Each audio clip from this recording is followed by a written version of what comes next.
Sending money to an IBAN on Revolut is a straightforward process. Here's how to do it. Open the Revolut app.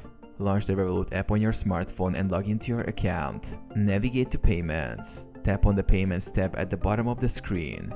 This is where you can initiate transfers. Select Send Money. Choose the option labeled Send or Send Money.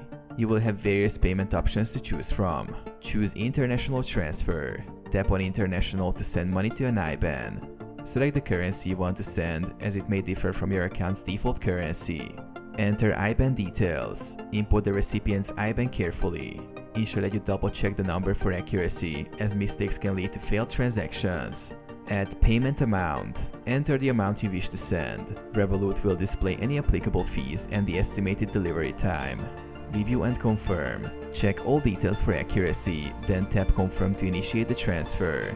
You may need to verify the transaction with a security method, like a fingerprint or password. Track your transfer. After sending, you can track the status of your transfer within the app.